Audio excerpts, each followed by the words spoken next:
Archbishop Hebda, Bishop Kennedy, President Vischer, Reverend Fathers, dear religious, members of the St. Thomas Board of Trustees, Catholic Studies Advisory Committee, faculty, staff, and friends of Catholic Studies, good evening and welcome to the 30th Anniversary Gala for the Catholic Studies program.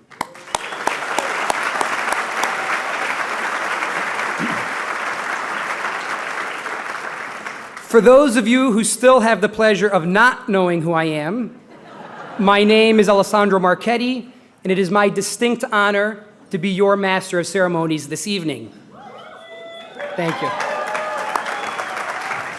Not simply because I owe much of my own intellectual and Catholic formation to this program as a proud graduate of 2012, and not only because I can thank Catholic Studies for some of the most profound and influential friendships in my life, from my fraternity of St. Michael Brothers to my classmates and even the faculty who later became my colleagues, but because I actually owe a debt of gratitude to this program for my own 4 children and soon to be 5.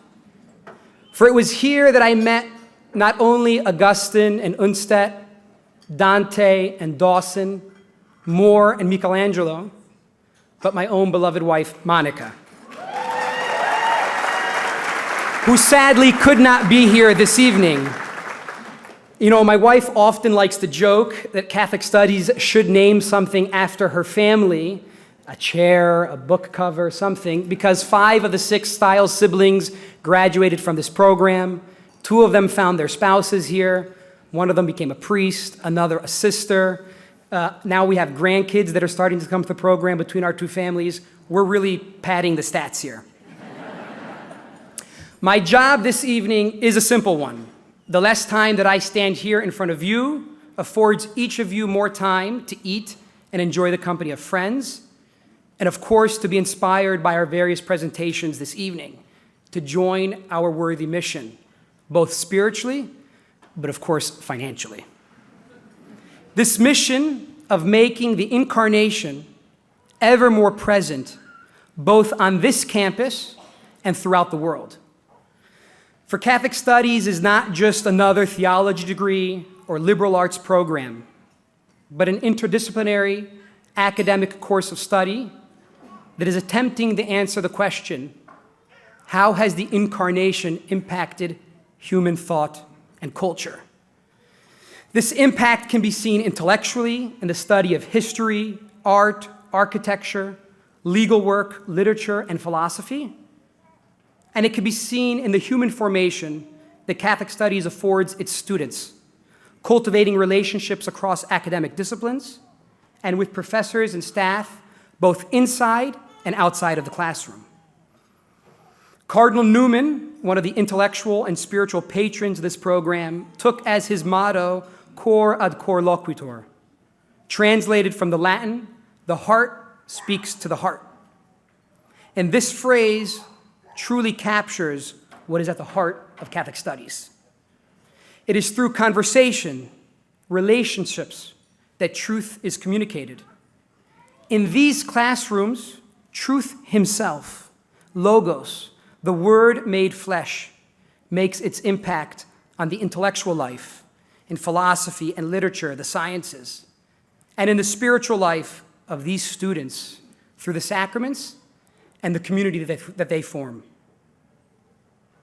And this dynamic encounter with truth has the capacity to truly transform culture. As is already evident here in parts of this Archdiocese of St. Paul, Minneapolis, and throughout the church in the United States. Just look at the hundreds of priests and religious formed here, lay educators and principals, and countless mothers and fathers, working professionals, bringing these realities into the workplace, their parishes, even the chanceries, and more importantly, into their homes. We are happy and we thank you for being here this evening, being part of this project, and we invite you all to dive a little bit deeper with us. So with that, I'm happy to call forward Father Austin Lickey, a 2004 St. Thomas Catholic Studies alumnus, current faculty, and like the patron of this program, a member of the Order of Preachers, to offer our invocation.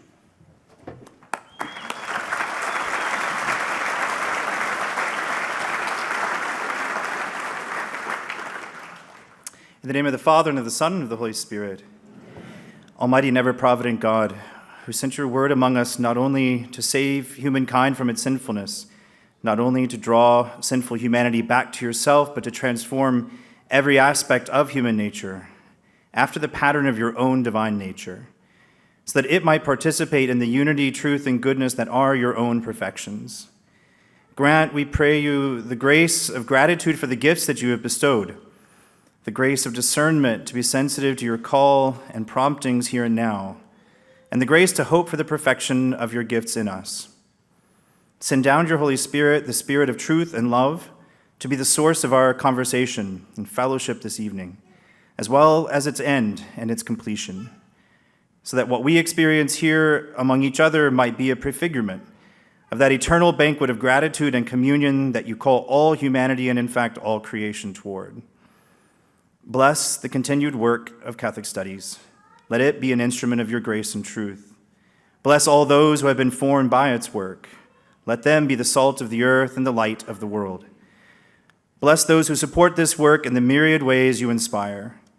Let them know the fruits of their support now and in the life to come. Bless those who will come to be involved in the work of Catholic Studies. Let them see the richness of what they are given, which stands on the work of those who have gone before them. And together we ask that you would bless us, O Lord, and these thy gifts, which we are about to receive from thy bounty through Christ our Lord. Amen. In the name of the Father, and of the Son, and of the Holy Spirit. I have a few brief housekeeping announcements before we take a break from our programming to enjoy each other's company. First of all, a special word of recognition to Father John Kelly, rector of St. John Vianney Seminary, and Father Joseph Taphorn, rector of St. Paul Seminary. On behalf of Catholic Studies, thank you both for your friendship and your partnership here.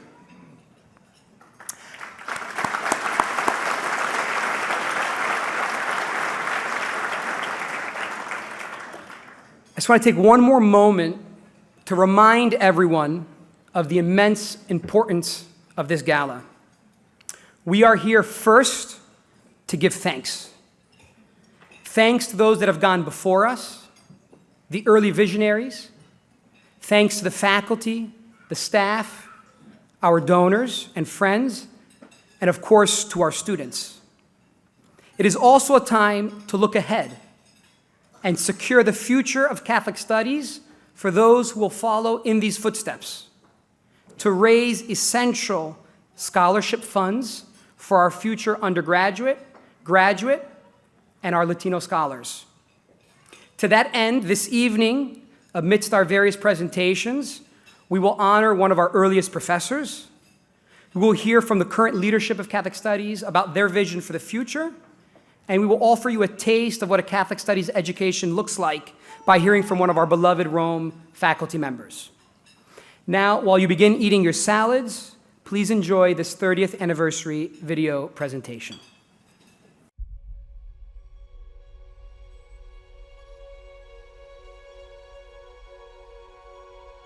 The first class you take as a Catholic Studies student is Search for Happiness. And I remember thinking, yeah, happiness. I want happiness. That's a great emotion to feel. And I remember the moment that I realized that the search for happiness was the beatitude with God, seeing him face to face. And I remember leaving that class and being like, my life has to change.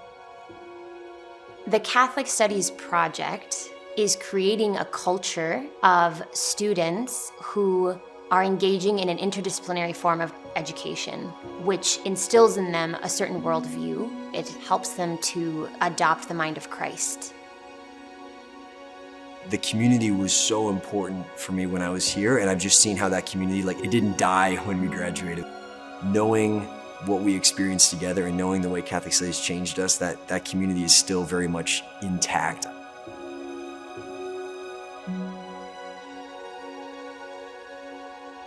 I ended up finding out about Catholic studies because of the Latino Scholars Program. I really didn't have plans to go to college, and it wasn't until I met Latino scholars when I was a senior in high school at a parish who were leading some video series on the faith. They said, if you liked this, you should come and check Catholic studies out. And sure enough, I did. And it was a scholarship, which allowed me to be able to afford university. My first encounter with Catholic studies was when Dr. Michael Naughton asked me to give a talk on subsidiary, how that is played out in a business world. First, I had to go home and find out what subsidiary was. And as I got into that, I recognized there's a lot of things that really was applicable to how I was operating in a global environment with 155,000 employees in a global company. Mark invited me to join the board, and the first thing the board did was plan a trip to Rome. And I think it got a chance for me to get exposure to the students. The depth of faith, the joy that they were expressing was really profound, and how the whole program was resonating and the impact that was having all across the whole spectrum of vocations. I was in Rome actually a whole year, from 2008 to 2009. And that was really impactful. It's actually one of the big reasons why I chose St. Thomas and the Catholic Studies program. I think the most impactful experience there were the weekly community nights. We were rooted in the Mass and prayer, and it was just very beautiful. I went to Rome from about September of 2008 to January of 2009, and during that time it really impacted my vocation. And while there, my art history professor was Dr. Liz Lev. Dr. Lev's mother, Mary Ann Glendon, was a tenured law professor at Harvard University. So I was able to discuss with Ambassador Glendon the various interactions and interplay between Catholicism, American law, and public policy. And her influence and discussions made me want to go into law as a profession. Catholic studies really prepared me intellectually and spiritually to be a good teacher. Without that program, I would not have received the formation necessary to really understand the human person, to understand the children that I was charged with teaching and forming. Catholic Studies has been hugely impactful for our community, especially for our first sisters. It helped them to see the world with new eyes and to come to experience how Jesus Christ is in all things, in every aspect of their life, and how that played such a huge impact in their own vocational discernment. As a seminarian, you have this beautiful fraternity within the seminary, but I want the men to know that they need friendships with the laity. And so I get to see that with the seminarians as they go through Catholic studies and as they meet wonderful people themselves. And so it's really awesome just to be able to encourage that, because I know that I received so much from that, and I wouldn't be the priest I am today. I've been at Kinship Community Food Center for 7 years. I helped found the Mission Internship Program, which was started because my friend and I were just, how do we have more proximity to the materially poor? It was important for us to have an experience that was rooted in deep prayer, but then was just being a neighbor and welcoming. But being able to welcome young adults to this year of service and a year of friendship and community building, and ultimately to form a culture here at Kinship. I've been married to Nestor for 3 years, and we have a 1-year-old daughter. She's lovely. And Catholic studies, it's crazy to think about how that experience has impacted me now as a mom, as a wife. What it developed in me was this worldview that taught me that the mundane, the little things done with great love matter. That's where God is. That's where I encounter our Lord every day. You can't live your faith alone. We learn about God through our friendships. And our friendships are what remind us, often in the most difficult times, but also in joyful times, of the hope of the resurrection. Probably the biggest way that Catholic Studies has influenced my vocation as a husband and father really pulls directly from the Christocentric nature of the Catholic Studies curriculum. Catholic Studies has affected the way I pray and worship, particularly an interest in proper and fitting liturgical celebrations. 10 years ago, I would never have thought I would be sitting where I am. You cannot plan what God has planned for you. And Catholic Studies just opened that up as a possibility for me. Don't plan every moment of your life. Don't decide that it should be this or that. Just say yes to God every day.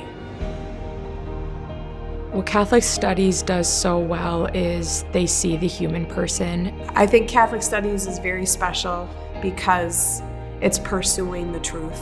I really like that other kids and future generations of Catholics get to have the same educational opportunities that I did.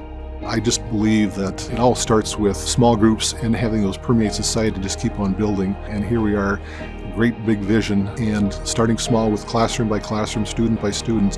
And as we grow that over time, I think it's a great opportunity for Catholic Studies to be perpetuated down the road. And I think the more tension and some ways the darker points of society get flushed up, I think it's even more important that Catholic Studies brings that light to the world.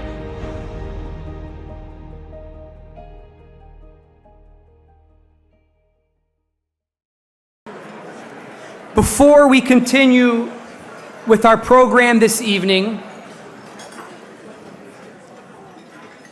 I want to pause and recognize a very special person in the life of Catholic Studies. I myself first met her back in 2007 when she helped arrange my own college visit to campus, and she actually recently did the same thing for my niece, who just began her freshman year here. She's given more than 20 years of service here at St. Thomas and 10 faithful years to all the students and faculty who have walked through the front doors of Sitzman Hall. Your warmth, humor, hard work, and yes, even your motherly care was a grace to all of us. So please, Ann Serdar, stand up and be recognized.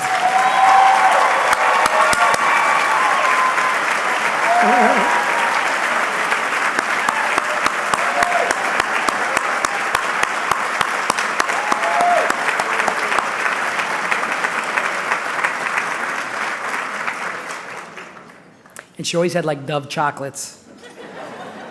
I think I ate like 30 of those a day.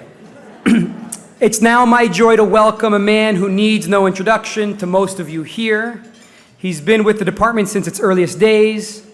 His wit and charm are known by all students and alumni.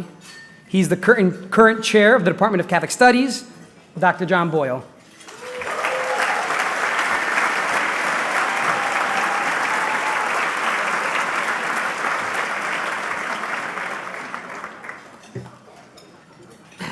My apologies for the way I sound. This comes from 3 days of Catholic Studies partying.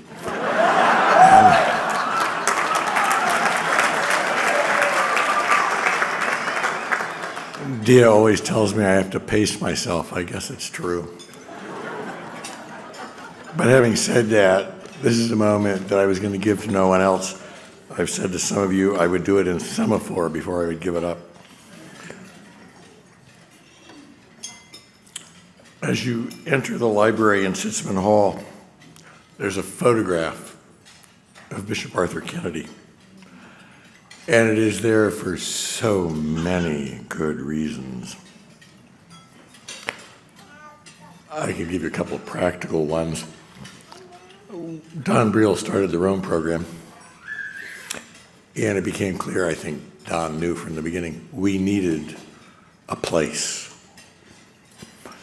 And so we started looking, and it's really hard to find a place in Rome. And Arthur said, well, you know, Don, there's Vatican offices that you might want to be in touch with. And Arthur, being connected as only Arthur is, opened up doors into whatever bowels of the Vatican deal with ecclesiastical properties that are moving here and there. And lo and behold, there were Spanish nuns that had this property on the Tiber. It, of course, became Bernardi. And then Arthur, teaching in Rome, said to Don, Don, you need Liz Lev to teach art history in Rome. How many of us here are grateful for that advice?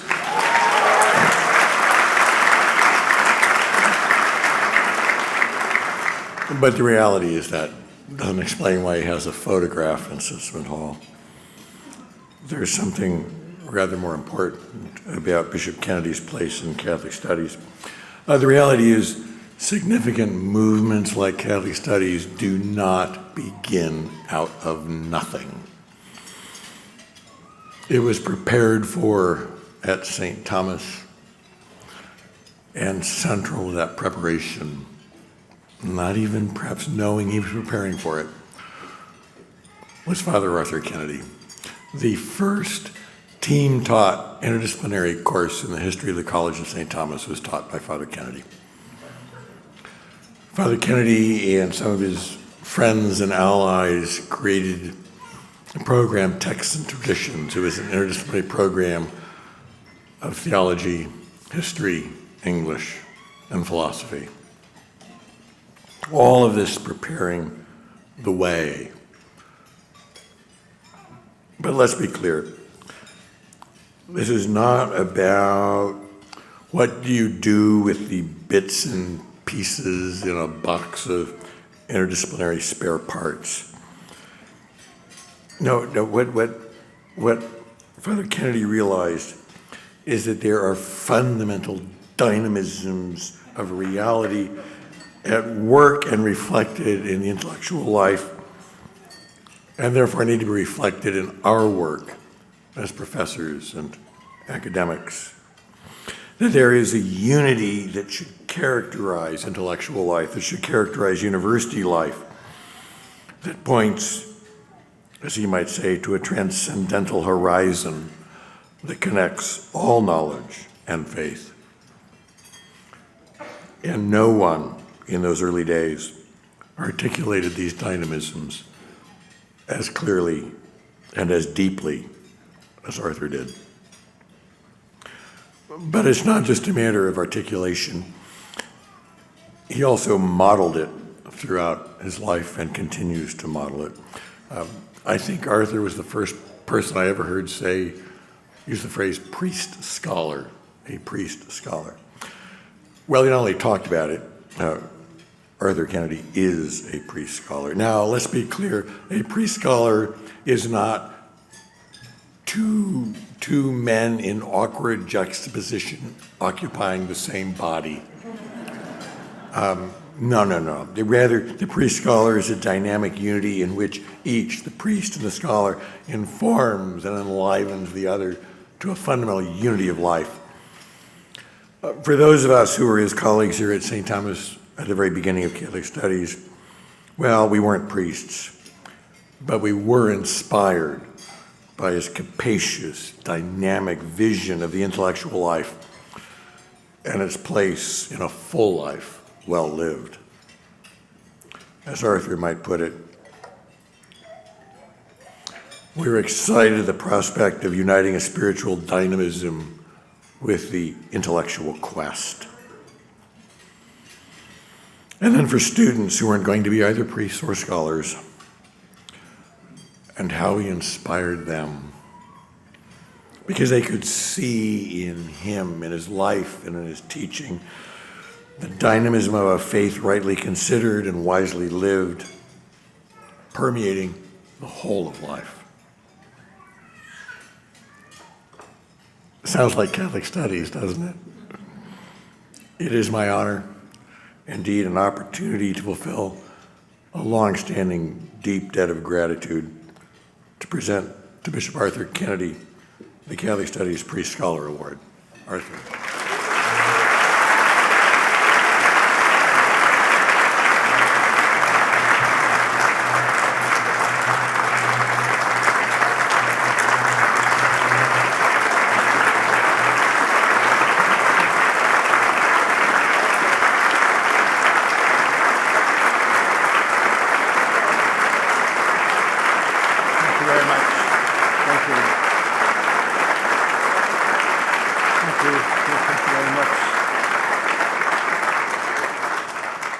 Thank you so much for your welcome this evening.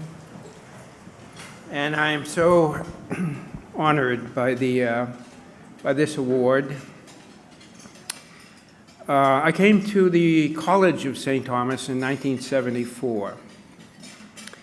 And that was an amazing experience for me because The college was filled with faculty members and with staff people and with janitors and everybody. Everybody knew everybody else. It was a complete kind of community.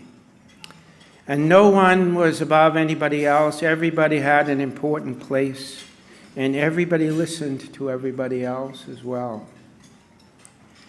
It was a very extraordinary place. I had come from Boston. I had finished up a doctoral degree in systematic theology and philosophy of religion. And I came to teach introductory courses in theology and to do courses in ecclesiology and all of those things that a college theology department is important to its substance in contribution to the university. So when I was here, I discovered I was on the fourth floor, my office on the fourth floor of Aquinas Hall, and down the hall from me was the English department, and the chair of the department at the time was Professor Rob Foy. He was originally from Georgia. And we used to have a coffee together every once in a while. And then you know how when you have coffee together and you listen to each other and you ask each other questions, and you sort of come to the sense that there's a certain commonality that you have with them, and now you have to discover exactly what is its depth and what is its significance. And so that was the way in which I became engaged. Through conversations with him, we had decided we should teach a course together. It was the first, as John said, it was the very first team-taught course at the University of St. Thomas. And we had to get permission to do it because every department chair was always had to assure that what was going to be taught would be taught with what was in the catalog. So we put together a program, and it was accepted by the provost, and they had to work out various deals regarding how the salaries would be paid, because they were missing 2 courses that they needed to have. Anyway, that was all done, and we did this for many, many years. We taught together, and this, as John said, was the very first time that we had a kind of connection between disciplines in which students could hear us speaking to each other, with each other, and with them. And it was enormously successful. And this remained part of what became the Catholic Studies program, because one of the most important things in the Catholic Studies program is the integration of intelligence and learning and knowledge, and so therefore truth and reality. I think the important thing that flowed from that was that we had further discussions. Other faculty members became interested. And so all of a sudden we had people from history and people from business and people from physics and so forth. And sometimes we couldn't put all of those things together in what we were still looking for in terms of allowing the disciplines to come together. But what we did do was we always kept these things in mind. So when the university began to have its January term, and when we could do things that were a little different, then we were able to have these courses in January in which physics and theology, economics and theology, mathematics and theology, all of these elements started to flow together in terms of the way in which the sense of wonder, how wonder actually operates, and how it is that what John calls, as I call it, the dynamism, which is a twofold dynamism that we have. We see it in the book of Genesis. The first dynamism is the one in which Genesis 1-11, in which every person is made in the image and likeness of God. And therefore, the dynamism that is given in the order of creation is initiated universally by people of every place and every nation. So that's the first dynamism, and then a little worm comes into the first dynamism. It's called the fall of Adam and Eve. And that dynamism introduces a corruption into the order of creation. And so what begins to occur is that people who decide they're not going to be understood as being creatures of God, but they want to be God. And so now the power games begin, and now the people are being murdered in the streets.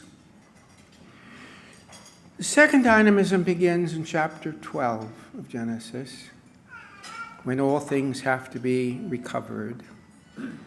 And this is when the Lord calls Abraham. And the interesting thing he says as he calls him, he says, Abraham, he said, you need to leave your father's house. Not meaning just a tent, but meaning the culture. You have to leave the culture. And this was the beginning of the way in which the whole ability to understand the role of redemption starts in such a simple way.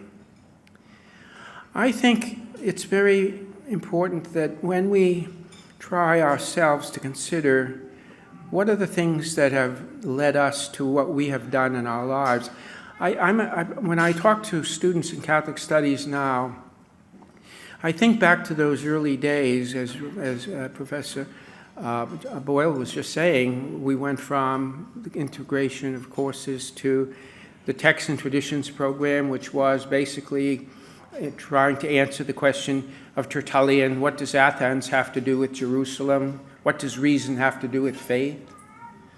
And so we did that for some years, but what we found was we didn't have a sufficient number of trained faculty to be able to continue it. And so I began to talk with Don Reel, God bless him. I began to talk with him about the possibility of another way of going at things. And what we did was we began to think of the way in which we needed to start, not so much from the question of reason now, but what the ancient way in which the church addressed itself in the creation of the great universities of Europe. You begin with faith. You begin with the sense of what it means to love God and be loved by God. You begin with a sense of support. You begin with a sense of divine wisdom. And now we began to see a new way. And this is what Catholic studies became. And so what we set up was a way in which we would have religious dimensions for our students who would come into the program. We would have Mass at noon in a chapel. We would have prayer time. We would have retreats. We would have a time for spiritual direction because the campus ministry couldn't run the whole thing on the university. So therefore, instead of thinking that we were doing that, we actually began to do it. And so then began the way in which, little by little, people started to come, a few people, then more people and more people. And finally, we had Catholic studies. It's amazing to see it today. I mean, so many things have been added onto it since the time that I first was engaged with it and worked with Don. And by the way, a very interesting thing about going over to Rome to find a place for the university to have the Catholic Studies program over there for the semester. And so they gave us 3 places to go and visit. So the first one was the Bernardi House. And that was the one, we were so grateful to have it. It actually had belonged to a group of Spanish nuns, and they had been taking care of women who needed help on the streets of Rome. And they had been doing it for years. And then the convent said the ones who were there, they had to go back home because they could no longer they didn't have the numbers of people they needed in order to support the programs that they had been doing for 30 years. So that's how we had this meeting with the people from the office in the Vatican, and because the Vatican always will mediate sales because they're always trying to be sure that things don't go awry. But we had a second one that we went to look for. It was a little bit outside of Rome, just outside the center of the city. And so there was a very elegant family home and so forth. and there was a lovely little elevator in it, and so we went up from the first floor to the fourth floor, and we looked around at everything. And then it was time to leave, and Don said, I'm going to take the elevator down. He said, do you want to come on the elevator? I said, no, I'm going to walk down. Well, the elevator got stuck. Now, we all know how fastidious Professor Briel was. And this was not amusing, and they were stuck in there for 45 minutes. I mean, it was just, and I'm thinking to myself, and I said, they were stuck on the second floor, and I went to the second floor. I said, Dom, I'm downstairs already waiting for you.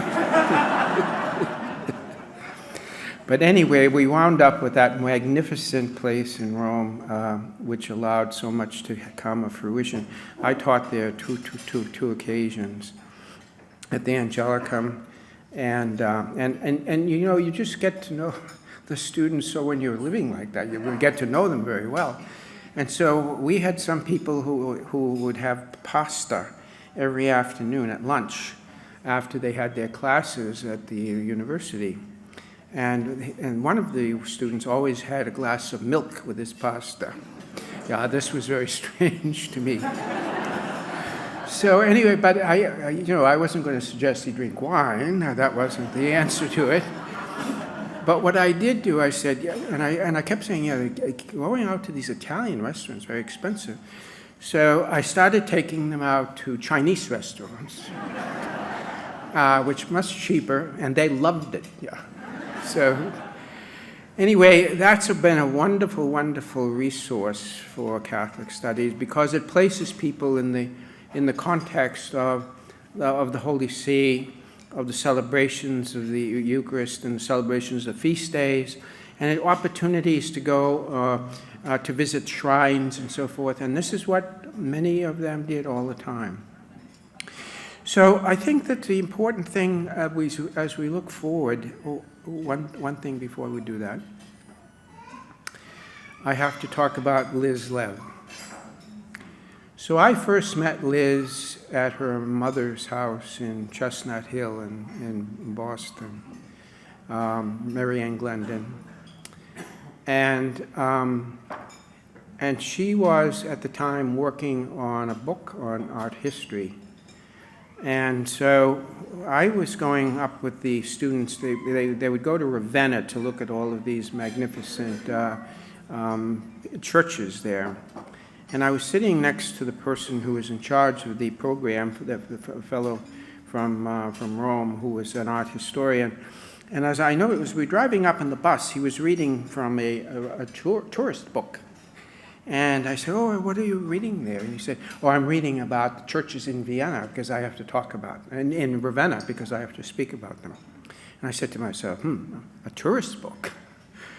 So when I came back, I said to Dawn, I said, I think it would be a good thing to think about having Liz as the person who does the artwork for the students in Rome. And so I'm so glad to be on the same program with Liz. So the future I think, is very important for the way in which the continued unfolding of the dynamism of the relationship of the mystery between faith and reason are going to occur within the lives of a culture in which there is a terrible block for young people, a terrible block in the culture where they are not able to even consider the possibility of why religion and faith is so important to the existence of human living and the promise of eternal life with the Lord. And so many young people today are simply incapable. The dynamism has been blocked. And Catholic studies is one of the most important dynamisms that we can make available to them so that they come to know, and they have models who are able to show them a way into their relationship with God, relationship of the way in which human love becomes touched by divine love. And so there we have, you see, tonight, so many families who have come out of the Catholic Studies program.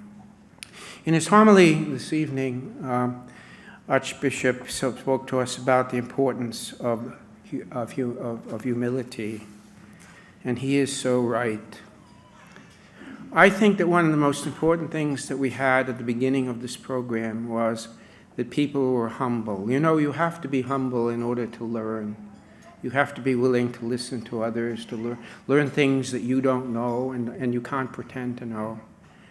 And that humility was really at the very core of the program of Catholic Studies, so that faculty members could learn, in fact, from one another, and students could begin to be drawn into a world of wisdom, so that they could also become people who would be able to appropriate that and become themselves models for the future.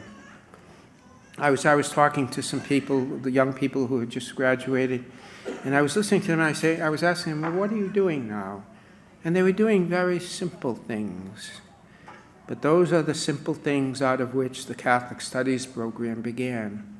The thing of learning how to become aware of the mystery of God in their lives, capable of coming to understand what that means, and capable of being able to become models to others. Chaucer, in the 1400s, talked about the clerk who was the teacher, and he was an Oxford graduate. And Chaucer goes on and talks about what the great qualities of the cleric. And so he ends by saying the most important thing about him was that he knew the great nature of what it means to gladly learn and gladly teach. I hope that will continue to be the great resource tied into the mystery of the divine love that will allow Catholic Studies to continue to flourish and continue to provide those who are blocked from knowing God to come to know him with a great depth. Thank you very, very much.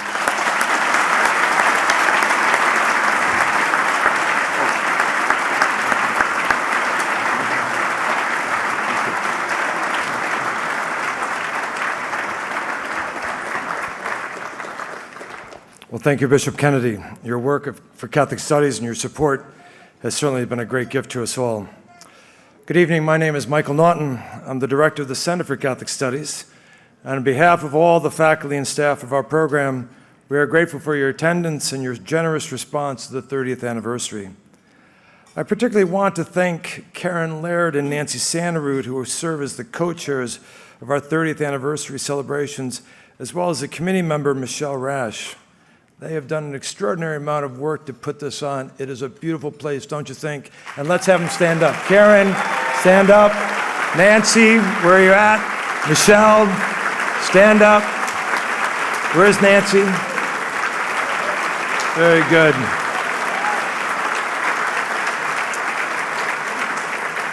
These women put this on as they were doing all their other work. It was an extraordinary thing to watch, so thank you. 30 years ago, Don Briel brought together a group of faculty to respond to the enduring need for institutional renewal in Catholic higher education. One of the most powerful visuals of this renewal is found in a painting that hangs in the central place of our common room in Sitzman Hall. Now on the screen, the painting is by Caravaggio entitled The Calling of St. Matthew.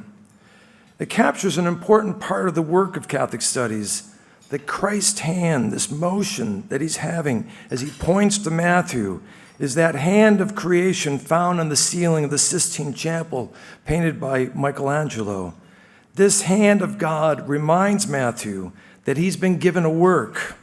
It was amazing the way Archbishop Hebda talked about that, of being in the vineyard. It's a work to be done. And that work expresses the profound dignity of the deepest structure of humanity. We have all been given a work, and college is an important time for students to take seriously the gifts that they have been given and the work they are preparing to enter. This discernment is often done through their major, which is why Dr. Boyle loves to say that Catholic Studies helps students do their major better. Catholic Studies engages students in this powerful creative purpose that reminds them that whether their work is in business or engineering, education, nursing, or in the home, such work is never simply a job or a careering, but a calling that tells them that their gifts are not their own, but they've been given for others.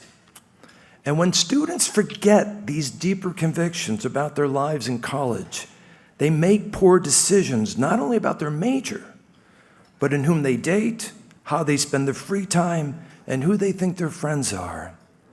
Catholic Studies is a project that brings the deepest wisdom of the Church's life and thought to bear on students' academic work, the friendships they forge, and the role they play in shouldering the responsibilities that they have in this world. The response to Catholic Studies over the past 30 years, by the way, I feel like I'm starting to sound like John Boyle. There's been a lot of activity going on here. But the response has been extraordinary. More than 60 Catholic Studies programs around the country have been created since our founding back in 1993. Thank you.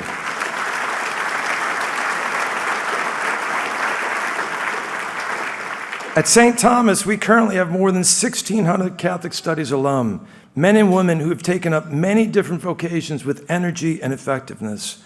Among our alumni, more than 225 of them are priests and religious, and among the rest, as has been pointed out, are spouses and parents, educators, entrepreneurs, engineers, people in all walks of life, bringing the richness of the faith to their corners of the world. Our program in Catholic Studies has doubled our graduate program in Catholic Studies has doubled in the last couple of years, making it one of the largest, if not the largest, graduate program in the College of Arts and Sciences. We have developed over the years close relationships with our professional schools in St. Thomas, especially in business, engineering, and law, fostering this integration that's been talking about between faith and professional life. Our Latino Scholars Program has grown significantly, providing an intellectual and faith formation for many first-generation Latino students. And we contribute to the distinctive education of St. John Vianney College Seminary, where men both double major in Catholic Studies and philosophy. These and many other initiatives express both the academic and the ecclesial commitments of what Catholic Studies is about. The future of Catholic Studies is bright. The innovative work of our dedicated faculty and staff, the faithful and creative responses of our students, and the continual generosity of our alumni and donors who are fueling our growth, especially with our scholarships. But its brightest light is found always in God's grace, of which we pray that will inform and purify and ennoble this good work. But the future of Catholic Studies has also gotten brighter with the appointment of our new president, St. Thomas, Rob Vischer. It is a great joy to introduce you to President Vischer, who's been a great advocate of Catholic Studies over the years. He served on the Catholic Studies Advisory Board for several years, and for me personally, he's been a friend and colleague who's given me great wise counsel over the years. So please welcome President Rob Vischer.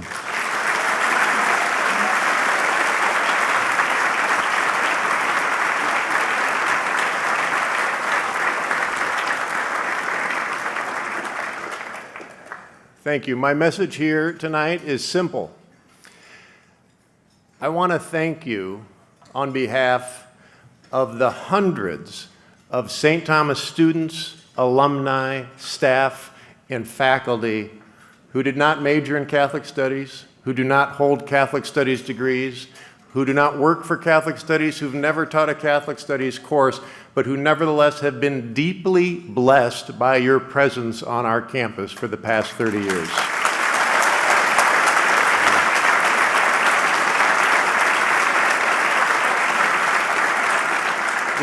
It is easy for me to extend that word of gratitude because I count myself among those who have been deeply blessed. This is my 19th year at St. Thomas, and I think when I arrived to join the law faculty, the first person who took me to lunch was Bob Kennedy to give me sort of, bring me up to speed on what's happening in Catholic Studies, and I've been championing your work ever since. I am a full believer in the importance of what you're doing.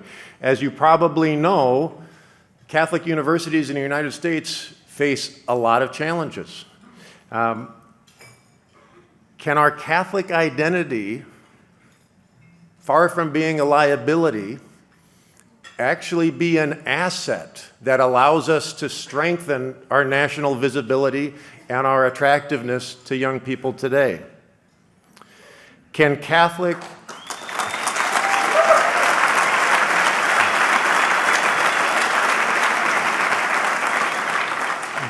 Do Catholic universities have an answer and a response to the fact that young adults, college-age adults, both before and after the pandemic, are the loneliest age cohort in American society?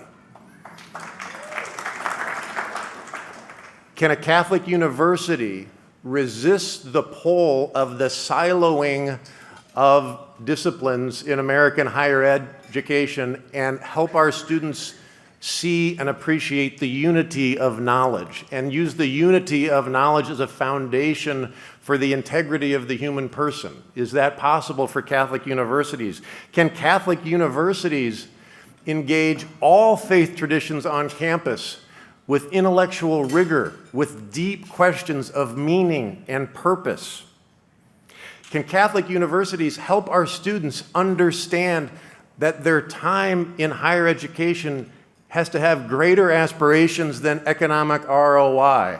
As important as a return on your tuition investment is, this is a time to think bigger, to expand our ambitions. Can Catholic universities do that? Can Catholic universities help students resist the commodification of what education should be? Can we actually aspire so that every student who sets foot on campus emerges with the unshakable knowledge that they are loved, the certainty that their lives have purpose, that their work has meaning, that they are uniquely gifted, and that they have irreplaceable contributions to make to society? That their time in college should not be the highlight of their lives, but instead a time of deep personal growth, of being stretched and preparation to lead joy-filled lives of connection and contribution. Can Catholic universities do that? I believe they can, and more than believing they can, I've actually seen it because it's been happening for 30 years on our campus.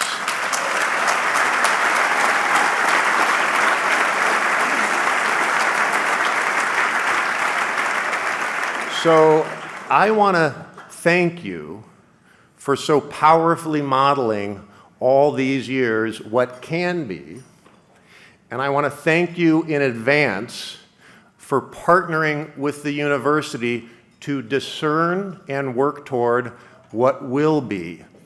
Congratulations and thank you.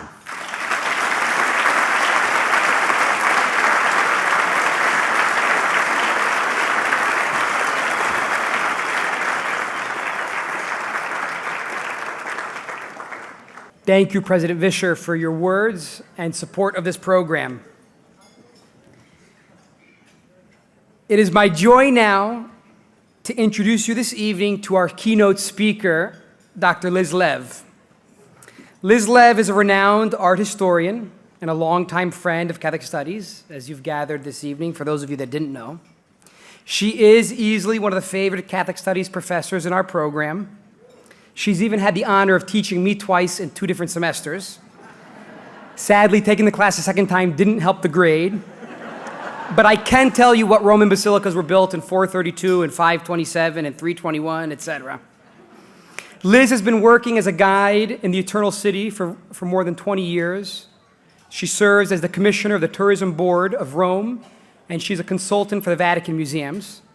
She travels the world as an author, television commentator, and lecturer. She is happiest in Rome's churches and museums. In fact, I've heard it said that God might have given the keys of heaven to St. Peter, but there isn't a door in Rome that Liz Lev can't open. Please give a warm welcome to Dr. Liz Lev.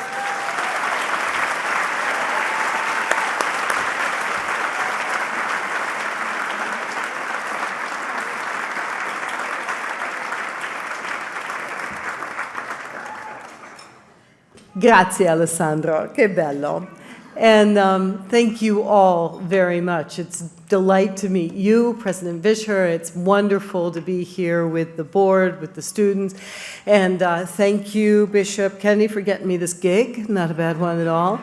And I'm afraid, Archbishop Hebda, that while I will not be talking about vineyards this evening, I am happy to raise a glass to you or with you at any time. So, thank you very much for inviting me to be a part of this wonderful event. I'm delighted to be here with my esteemed colleagues, our benefactors, our magnificent students, many of whom I'm happy to count as among my friends. I knew I was involved with something special while on a slow train to Bologna. It was my first semester with the Catholic Studies program and my first field trip with the students. They were exhausted from an intense weekend of looking at a lot of art in Emilia-Romagna, and they were interspersed in and among the train carriage. Midday struck, and a few of the seminarians began to recite the Angelus aloud. My first thought was the infamous priest-eating denizens of Bologna La Rossa, the red, were going to end my idyllic weekend with a lynching. But as the other Catholic Studies students began to pray with them, I was astonished to see the whole car joining in. It was an extraordinary lesson for me, a teacher, about the power of witness. Rome programs have become a dime a dozen these days. The American Association of University Programs in Italy tell us that there are 40,000 American students studying abroad every year.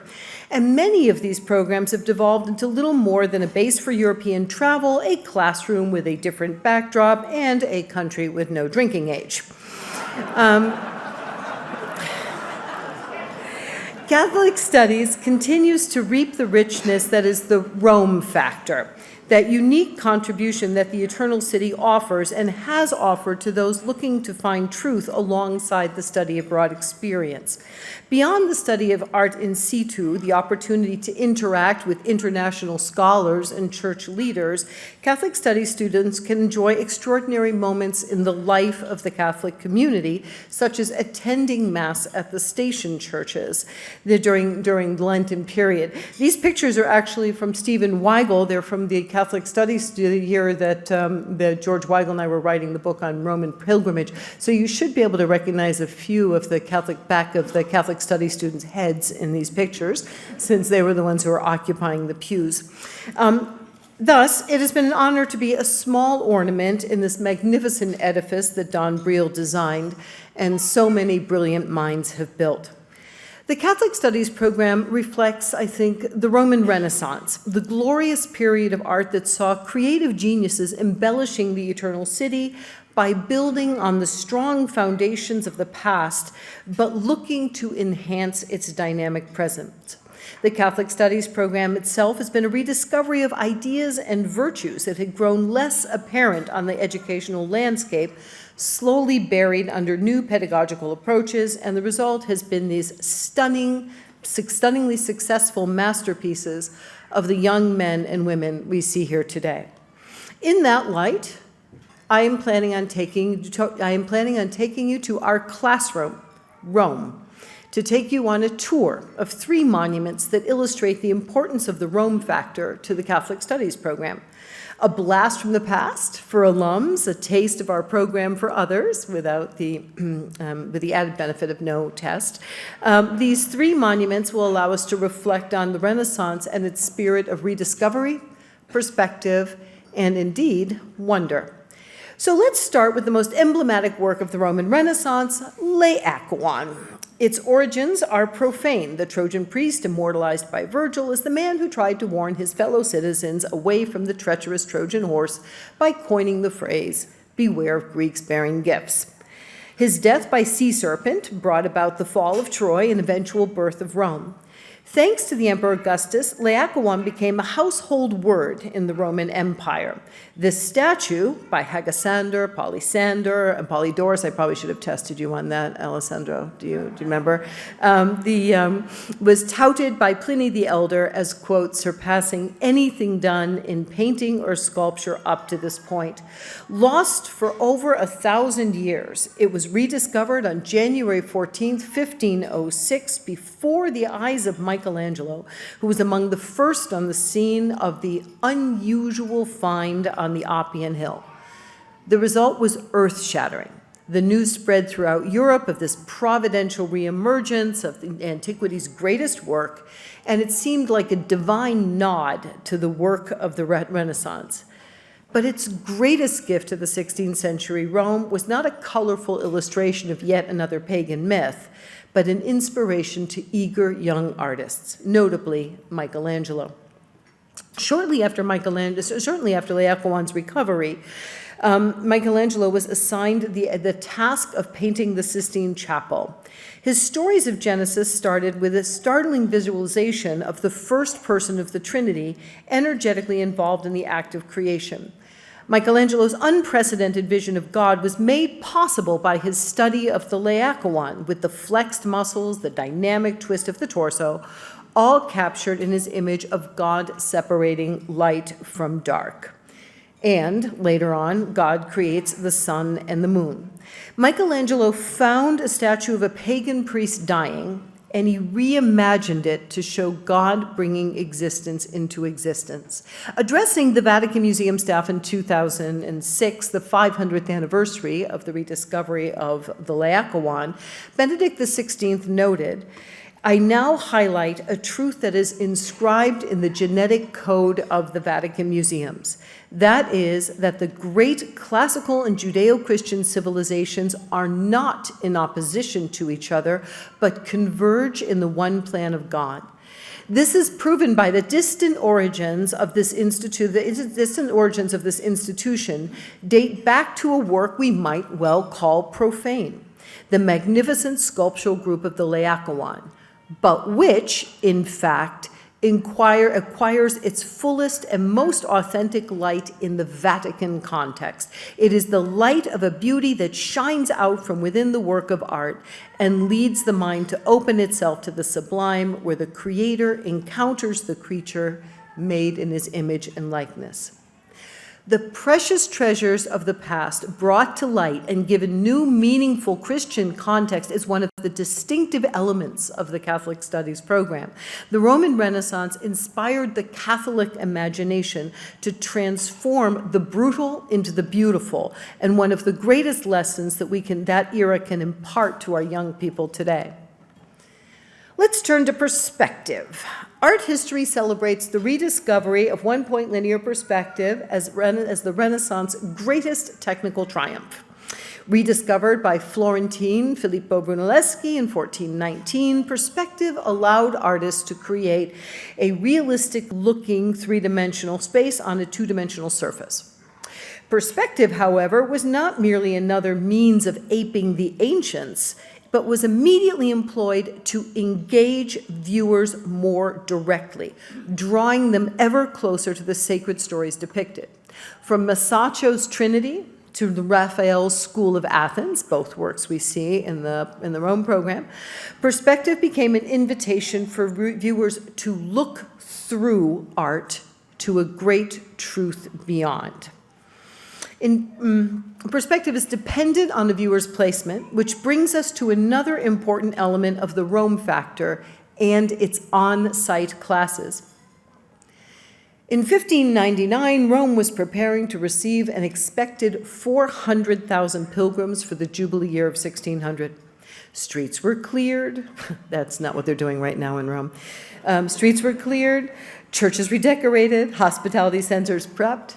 Henry IV of France had just returned to the Catholic faith, and Rome's French National Church was dedicated to St. Louis IX, wanted to expand that coup into a universal call of conversion. The commission fell to a 28-year-old Michelangelo Merisi, a.k.a. Caravaggio, a little-known oil painter from Milan.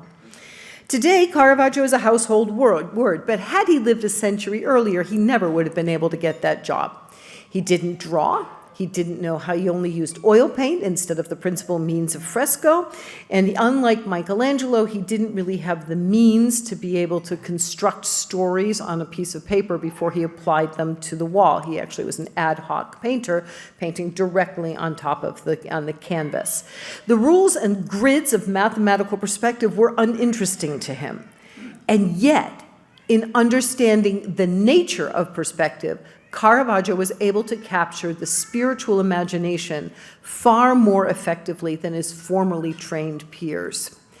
Museums and internet pictures are sterile environments and easily give rise to mistaken interpretations of a work of art. From the more ridiculous, Mary Magdalene as John the Evangelist and Leonardo's Last Supper comes to mind, or the more complicated, as in the case of the Calling of St. Matthew. When one sees this work, the viewer approaches from the side, more often than not jostled by scores of others looking for an Instagram photo or something to do before their next Aperol spritz. Caravaggio orchestrated the figures from this perspective, a group of wealthy men, cash on the table, attired in what is essentially the Louis Vuitton and the Gucci of 1599. In this world of this expense and luxury, who can possibly blame the boy closest to us, the boy on the far left, for being absorbed by all that the here and now offers? That figure, recently mistaken for St. Matthew, seems to be the focal point when you look at the work straight on.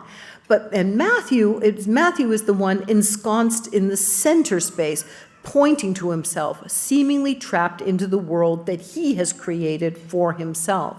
The strength to leave does not come from Matthew, but from the beam of light that is streaming from behind Christ, from the space of the altar, the place where Christ was made present during the masses that would have been celebrated regularly on that altar. To make this clear, Caravaggio placed a window in the painting with no light coming through it, so that we would understand that this is not natural, but supernatural. This is what Father Andrew Greeley would describe as the Catholic imagination, the ability to see the supernatural around us shining through the natural, transforming the everyday into the holy. That light bathes the face of Matthew. The astonishment is the amazement that he is being called, his unique purpose, his unique work revealed to him. Caravaggio emphasized the immediacy of this moment through the placement of Jesus' foot, one foot forward and the other raised. Jesus is passing by. The moment of the calling must be seized, as you heard earlier. This is not a place for idleness. Caravaggio captured the urgency of the Counter-Reformation's call to conversion. The spiritual version of Horace's exhortation, Carpe Diem, resonates very strongly with the young people of Catholic studies.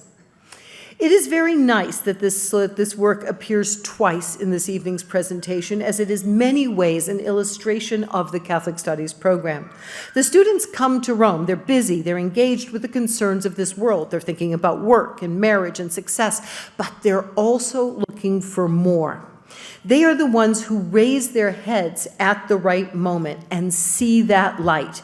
Anyone who has ever felt that moment when they realize their vocation, the clarity of the understanding of the road to take, recognizes it in this image. And for Catholic Studies students, the Calling of St. Matthew illustrates the very purpose of their choice to pursue this program. However, as spiritually uplifting as Caravaggio's work may be, it is also important to avoid the pitfall of merely projecting sentimental reactions on the work. Some of my former students know where I'm going with this. Our class requires an understanding of the methodology of art history, the works that are related to it and cast light on it, the documents that reveal the mind of the patron, as well as the reactions of contemporaries, alongside elements observed in the work of art. Rome offers the opportunity for students to learn how to articulate how the sacred meaning is embedded by the artist into a work of art, and being able to, in the words of St. Peter, give a reason for the hope that is inside you. So this will be a memory for some of the students who heard the constant refrain, art descriptions, not homilies. And this is the difference between what C.S. Lewis described as art received and art used. Received means exerting the senses and imagination and various other powers according to a pattern invented by the artist, as opposed to used, where it is treated as an assistance for our own activities or something to do before we get another gelato. The final point for this evening is wonder, and I was delighted to hear Bishop Kennedy talking about this because I think it is one of the most important elements of the Rome factor for the Catholic Studies students. I talk about the joy and amazement in discovering or rediscovering the Catholic identity. In this wonderland of beauty, truth, and goodness, this is their realm, and the Rome factor helps them experience more fully. I think of the long, tedious trip students used to take up to Ravenna, endless bus hours for some of you, or the erratic trains. Quick, guys, run. To a post-war town in Emilia-Romagna where most of the constructions were built in that delightful neo-fascist style. I can still see the exasperation when we walk across the whole town to a garden with a big brick building plunked in the middle of it, and I can almost hear the mental chorus of, really, going on in their heads. And then we cross the threshold of San Vitale, and the gasps begin. Walls glowing with dazzling mosaic, light, air, color, beauty, all to express the Incarnation, their inheritance handed to them on a gilded platter. But nowhere else is the wonder of Catholicism better expressed than in the Basilica of St. Peter's. Over the course of the semester, they get to know the building from the ground up. They attend Mass there. Several fortunate seminarians have got to serve the Pope. They climb the dome as it has become their domus, or their home away from home. They visit the scavi, the excavations underneath St. Peter's, where they see the pauper's grave of a body thrown into a hole in the ground after being crucified upside down for a crime he didn't commit. The Romans, throwing Peter's body in that trench, thought they had thrown away the trash. But the students see that in the midst of intolerance and justice, the Romans inadvertently planted a seed that grew into the extraordinary beauty of the basilica above. They pile through the doorway, they pile through those doorways with thousands of their brothers and sisters of Christ, and they share in the common experience of wonder. Everyone stops. The atheist, the believer, the bored, the excited, they are affected by the sight. The light penetrates the building as it penetrates the soul, and even though many will try to defect its power, it does deeply affect us. The church seems so splendid, it's hard to imagine all the struggle and suffering that went into the building. Begun in the Renaissance, the new St. Peter's was built partially out of hubris to surpass the ancients. The old church was torn down unceremoniously by Bramante, dubbed Maestro Ruinante.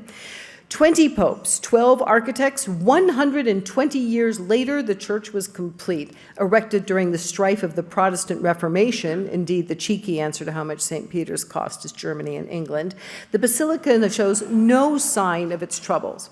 Just a unified sweep that draws the beholder into the wondrous space of the altar. What I like to call the game face of the Catholic Church, St. Peter's Basilica is one of the most powerful witnesses to how beauty can grow out of adversity. Michelangelo's astonishing dome, his own personal testimony of his faith, focused on the high altar above the grave of St. Peter. Though based on the ancient pantheon of the pagan era, the Florentine sculptor, painter, architect pierced the drum with 16 massive windows, giving the impression that the 137.5-foot span of brick and masonry of the dome floats above the papal altar. The title of Pontifex Maximus, the great bridge builder, was once that of the chief priest of pagan Rome. That title was reborn through this architecture to describe the successor of St. Peter, who becomes in this space the visual bridge between heaven and earth, illustrated beautifully in Michelangelo's awe-inspiring final work. Bernini had large shoes to fill when he accepted the commission a century later to decorate the altar of the chair. Bernini pushed the boundaries of art even further as he devised a way to unite painting, sculpture, and architecture into an image that would illustrate the authority of the magisterium and the mystery of the Holy Spirit. Essentially, Bernini invented the IMAX theater, counting on the majesty of the liturgy, the enchantment of the music, and the drama of the art to transport the beholder into a sensory experience of the divine. No Catholic guilt here, just Catholic wonder. At the heart of Renaissance Rome was human experience, seeing, feeling, touching, tasting, celebrating the incarnate Word by marveling at the world he came into and transformed. For Bishop Robert Barron, this means that Catholics are meant to, quote, look and listen, to consult Chartres and the Sainte-Chapelle, the Arena Chapel, the Sistine Chapel. Catholicism is a matter of the body and the senses as it is a matter of the mind and soul, precisely because it is the Word become flesh. The body took precedence, especially in art, as the image and likeness of God. Michelangelo's mind was revealed in his poetry when he wrote on the eve of embarking on the Dome project, "Nor hath God deigned to show himself more than in human form sublime, which, since they image him, they alone I adore." Michelangelo's dome was part of a plan to create the head and shoulders of the church appearing on the Roman skyline after many years of adversity during the Reformation, a rebirth of faith, a renaissance of faith, as it were. Bernini followed suit by creating the colonnade, the arms of the church open to welcome all. However, as the students leave St. Peter's for the last time, those arms open to release them into the world, to share this renaissance with others. Ita missa est.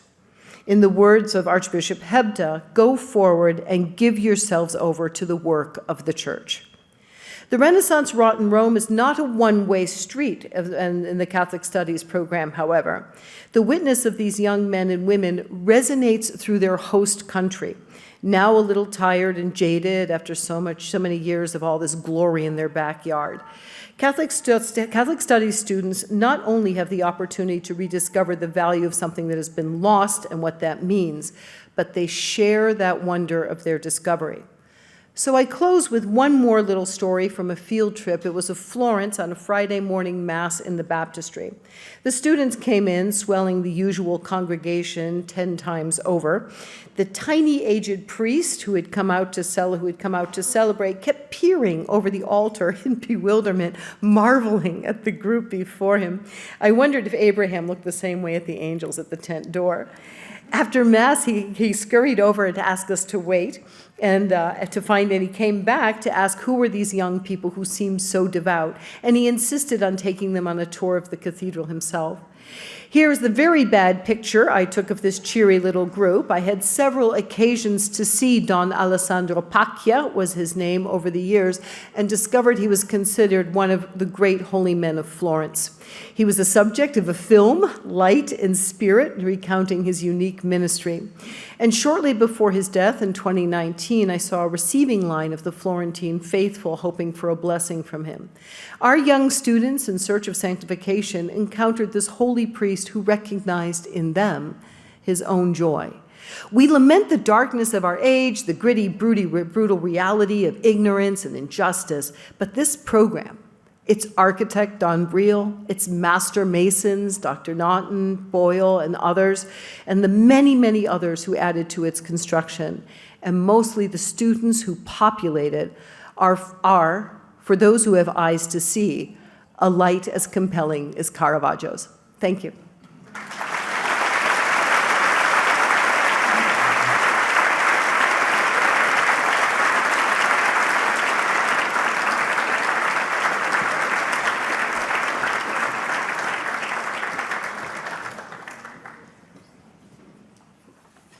Tough words to follow, but amazing.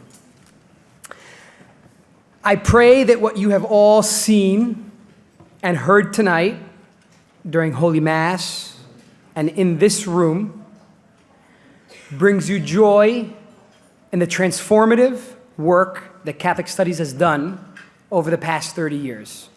I pray that it gives you confidence in the innovative work of Catholic Studies today and hope for what we have yet to contribute to the future.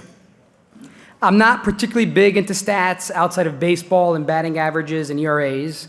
Statistics can sometimes obscure the truth behind facts. However, they are often enlightening. As Dr. Naughton shared with us earlier, in our 30-year history of 1,600 alumni, we have formed priests, religious, Latino scholars, hundreds of intellectually formed lay students, married couples. We have a leadership intern program, formation program for Catholic educators. We have joint degrees with the law school. We have Catholic think tanks. We have an educational journal. You do the math. Those are parishes revived, schools renewed, families encouraged, and children raised, some of them in this room tonight. We have legal scholars, champions of industry, bankers, and journalists, most of whom still wrestle today with the question of how the Incarnation impacts their daily life. They're not necessarily wrestling with Shakespeare or Dawson anymore, but then there are the well-read moms.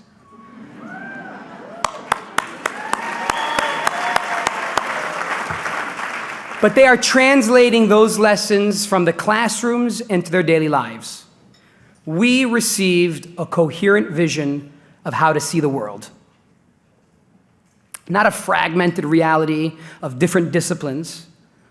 We were taught to see reality as God sees it, as a whole, as a world that was made for Him. Catholic Studies is leading the way at this university in our families and in Catholic pockets across the country. Make no doubt about it. I myself have been so pleased being away from St. Paul, Minneapolis for 10 years now to see how Catholic Studies continues to grow in my own visits and even now that my niece is studying here. There is still a collective sense of hope and optimism every time you walk into the doors of Sitzman. And for you alumni that haven't done it for a while, walk in. Especially if you live nearby, come to the 5 o'clock Mass during the week. Everybody is still there. I'm sure Billy is still falling asleep sometimes during homilies. Sorry, Billy. But you sense it every time you walk into those doors or reconnect with alumni from around the country. This growth, however, comes with a need for support. So here's the catch. When Catholic Studies faculty, staff, and the advisory board began planning this event over a year ago, they set an ambitious goal of raising $1.25 million for scholarships for the graduate, undergraduate, and the Latino program. Thanks to overwhelming support and of our sponsors and faithful donors, I am thrilled to announce to all of you that we have surpassed that goal.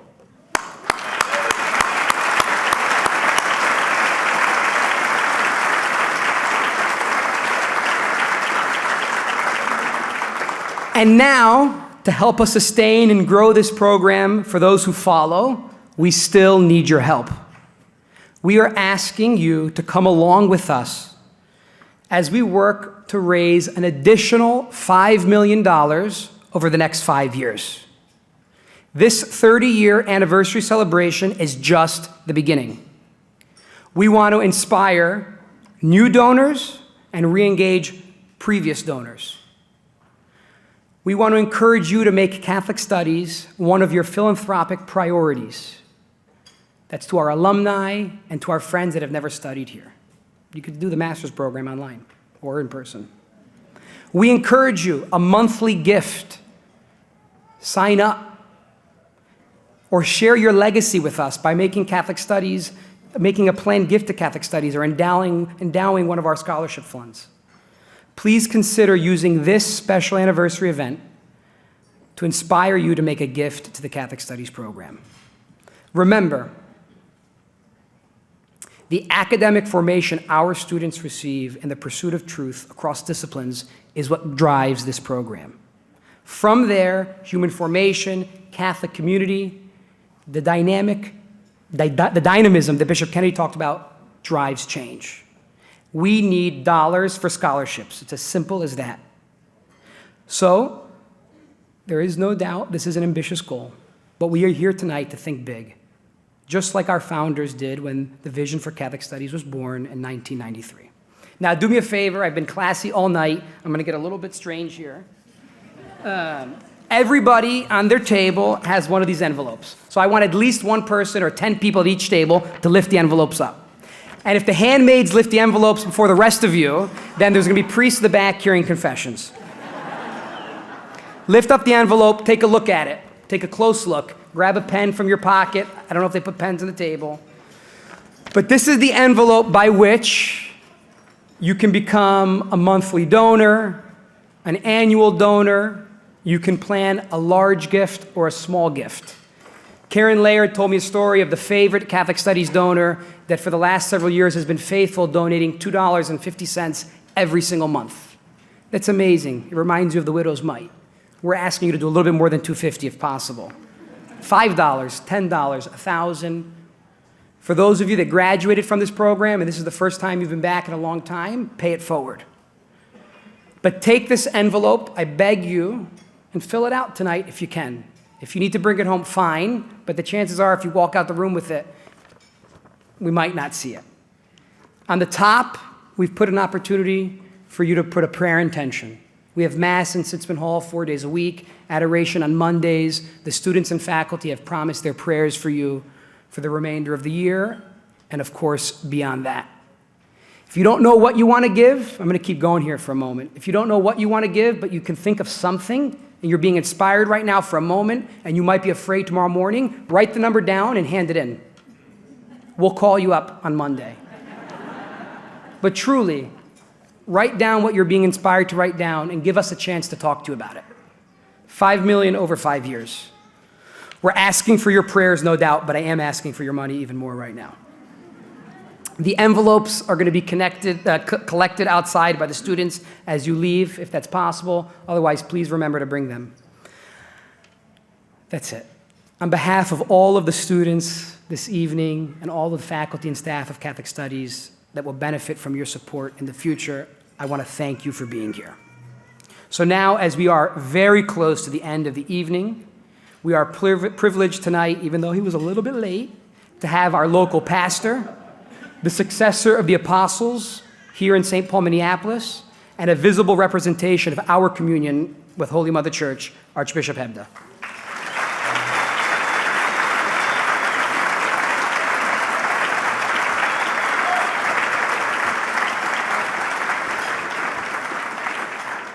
Thanks for reminding everybody that I was late, Alessandro.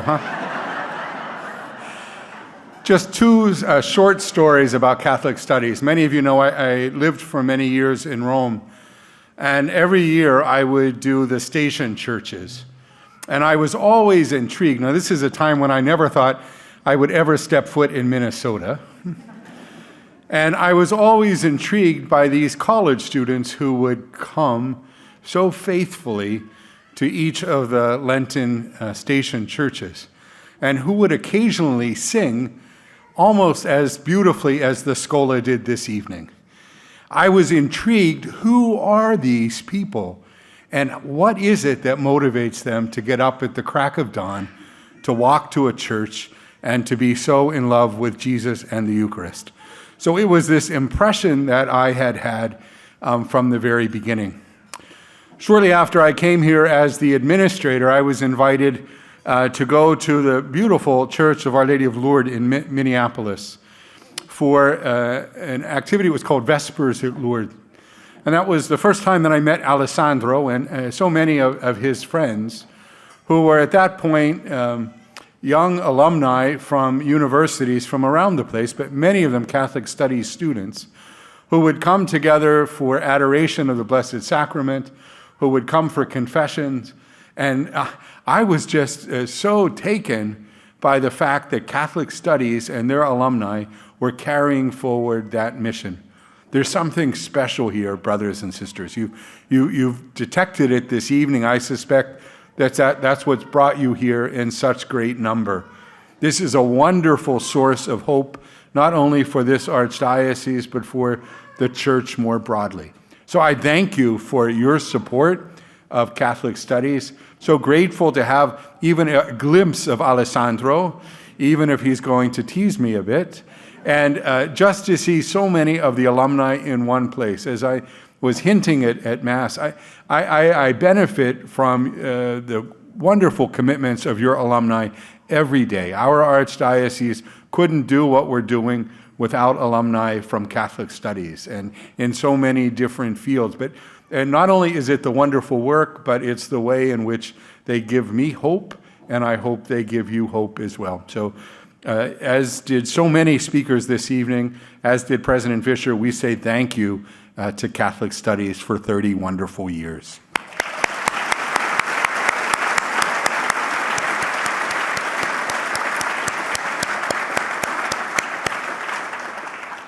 And since I realize the numbers that are here, that many of you missed my homily this evening, really the experience of Mass, I thought that, and I knowing how well Catholic Studies alumni sing, perhaps for our closing prayer we could do the Salve Regina and then a blessing. So please stand.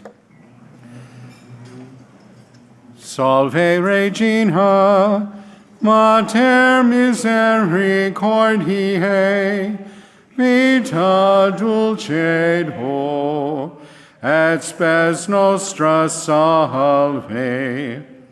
A te clamamus, exules filii Eve, a te suspiramus, gementes et flentes, in hac lacrimarum vale. Ea ergo, advocata nostra, in hos tuos misericordias oculos ad nos converte. Et Iesum benedic fructum ventris tui, nobis post hoc exilium ostende. O clemens, O pia, O dulcis Virgo Maria. The Lord be with you. And may the blessing of Almighty God, the Father and the Son and the Holy Spirit descend upon you and remain with you always. Amen. Go in peace. Thanks be to God. Thank you.